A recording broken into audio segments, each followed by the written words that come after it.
Why kids should be taught entrepreneurship early on. And that's what we're talking about today on the Biz Chat.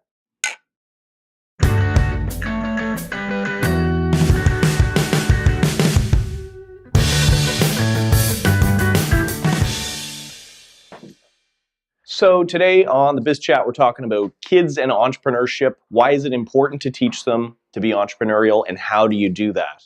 So Kevin, both of us have kids. We know, first of all, that it's important to grow entrepreneurs, to encourage more people to start small businesses. A stat I read was that 50% of the U.S. workforce in the private sector is employed by small businesses. And for the last 20 years, 2/3 of every, if I have that stat right, 2/3 out of every job was created by a small business. So we know that we need more small business owners, more risk takers, but how do you do that? What are your thoughts? On how we create more? Well, I mean, we have to teach it in the school system, but I think it starts with the parents first as well, instilling some of these qualities of hard work ethic, things of that nature. I mean, I know that your background, you weren't really encouraged to be an entrepreneur, and I had entrepreneurs all around me, but at the end of the day, no one really encouraged me as well. Yeah. So my parents were very kind of blue collar workers. My mother is a nurse. My dad worked kind of as a maintenance worker at a nursing home. And anytime anybody was starting a business, like a family friend, my parents would always, just the general attitude was pretty negative around, like, oh yeah, small businesses very likely to fail, high risk. There just generally wasn't a lot of positivity or encouragement around small business. So it really wasn't until I was an adult that I decided I even wanted to be a freelancer and entrepreneur and go out on my own.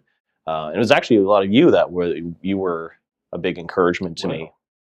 No, because I mean, you were an entrepreneur most of your career. Right. We met at a job that was like your first or second desk job, and you were in your 40s, right? So you had started off. Maybe tell people a little bit about the different kinds of businesses you started. All right. So my stepfather was a stonemason, and he was an entrepreneur. Actually, he didn't realize he was an entrepreneur, and he wasn't. Even though we ate what he killed in a sense. He was a hunter. He worked very hard, but never reinvested his money properly. So he had to work till he was in his 70s as a stonemason. You think about that. So he, like your parents, he looked down upon often people that were able to leverage their money and make money off their money, and he had a lot of opportunities to invest. And employees too. Right? Yeah, exactly. So that was my background, and then my first real job, in a sense, was washing dishes in 1979 for the summer.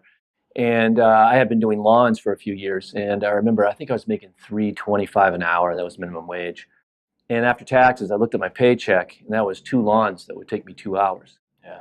And that's when the entrepreneurial light bulb went off for me. For me, it was like a newspaper, because I took over my friend's newspaper route that he had done forever. He was like in his late teens. But he had all like the best video games and all the like action figures. He had so much money. I was like, where do you get all this money? And it's from doing papers. And I was 14, so I was too young to get a job at like an actual established place. So I took over the paper route and did that for 3 years. But it taught me, like, I had to collect the money. I had to, the newspaper company would take the money out of my bank account. So I had to make sure I had profit left over, do my own bookkeeping. I could sell more. I could sell as many subscriptions as I wanted to. And I could also cross-sell. So if I was selling to, here's a new newspaper subscription. Oh, you're going away for the summer. Do you want me to cut your lawns for $20 a week? So I did that a couple of times. Cross-selling, young. It was cross. I didn't think of it as cross-selling, but yeah, I mean, it's almost sad that there's not as many newspaper routes anymore, because it's such a good training for kids. And the thing with the school system too is, like, maybe I'm a little bit biased based on my experience. Obviously, school has a huge amount of value, but in my opinion, I think it trains people more so to be employees rather than entrepreneurs. There's not a lot of anytime you think outside the box and want to do something different, like if your teacher says, here's the project, you're doing this, and you decide to do something else, you don't get encouraged for that. You get punished, right? Exactly. I was involved in the Junior Achievement Program. I taught that program in the 9th grade. And it was a great program, but that really didn't teach entrepreneurism. It did teach the importance of staying in school, and it showed the economics of the realities. You did a lot of role playing, which was great. So it's a pretty good program, but again, not huge on entrepreneurialism. You look at the classic examples: Steve Jobs, Bill Gates, Mark Zuckerberg. all college dropouts. Yep. Gary Vaynerchuk he went to college, but he did terrible. And like he didn't do well in school. So Right. there's something there. I don't know if I don't have all the answers, but it's like, obviously you're going to be a doctor or a lawyer, any sort of position. Yes, it makes sense to go to school, but I just don't know how important post-secondary is if you want to be an entrepreneur. It's just, wanting to take that risk. I think we need to instill that more. Like, it's okay to fail, to try. Yeah. If you never try, you just don't know. You just never know. So what are like some ways that you could actually instill entrepreneurial values in children while they're young to give them the right mindset and the right tools that they could be entrepreneurs later on in life? Lead by example, number one. I know my kids see me as an entrepreneur. I've been an entrepreneur most of my life, and they're in teenagers now, so they're asking a lot of questions about it. And it's for me, it's been mainly that, leading by example in a sense, and not being fearful, and again, taking chances, taking risk. There's nothing. Again, our society is so built on fear of failure, which is a huge mistake. That's true. That's a good point. I've been talking to my oldest son, who's 10, more about just the earning potential, because he wants video games and he wants different things, and in his mind, the only way to get it is to ask his parents. So once I sort of sat down and started explaining like products and services, do you have something that you can sell to other people? Yeah. Or can you buy something at a low price and sell it for a higher price? Or can you just do something for somebody that they don't know how to do or they don't want to do and charge them for it? Like, just thinking that way. And he's like, it's like a light bulb went off. He was like, oh, wow, like I can edit videos for people, and I can, sell my Pokemon cards on eBay. And he started thinking about all these ideas for it. Also, teaching kids not just to problem solve, but take a step before that and identify problems and identify needs. Yes. That's huge. Yes. That's way before problem solving. That's a good point, because a lot of times entrepreneurialism is about noticing a problem. Yeah, absolutely. And then realizing, like, okay, is there a paying market for that? How much will people pay for that? It's really being observant and not just being not content with the status quo. Like, not, well, this problem exists, there's nothing to do about it. It's like, how could I solve that problem and then make a business out of it? And moving, in today's day and age and the way things are moving, there's no guarantees anymore. Back in the day, you could work for GE, maybe mid-level management, and have a 401k, come out, with some compound interest money over $1 million. And, a lot of people did that and took that path. But nowadays, the future is, you just don't know. So at least if you take the future into your own hands and teaching your kids to do that, and, get them that confidence to do that.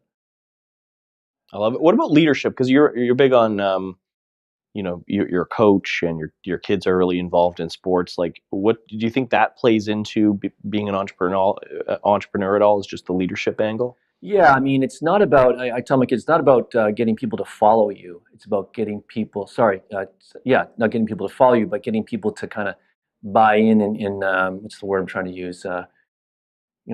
Work with you or be part of the process in a sense. Right. I'm not sure how to articulate that, but as opposed to just making them obey you and follow your rules, you're making them want to go along with you because you're leading by example. It's like that in athletics and sports as well. Yeah, that's what I try to teach my guys and girls.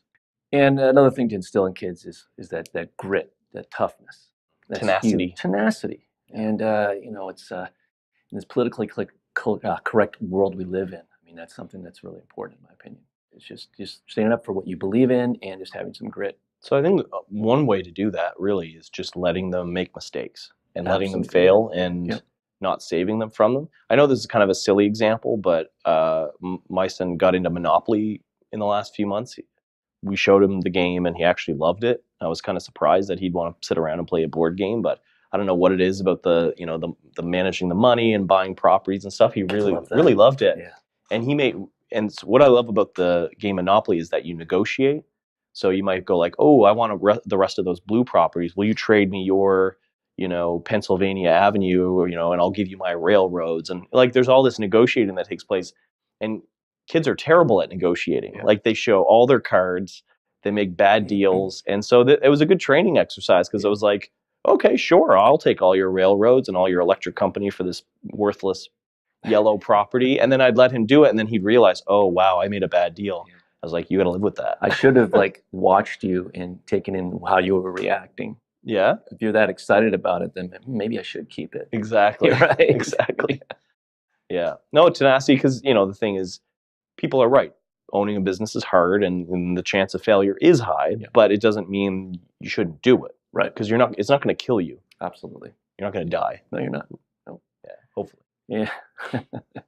And another leadership skill I teach my my kids in the court is just being a good listener, and not just hearing people, but listening to your teammates. And I mean, it's the same thing with our business, and having empathy for people that you work with. That's very important.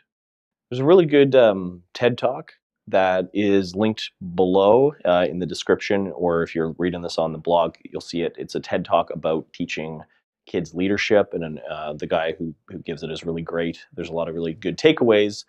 This was just a short chat to talk about instilling entrepreneurship in youths. Hope you guys liked it. If you haven't already, be sure to subscribe so you get more like this every week. And we'll see you next time. You bet.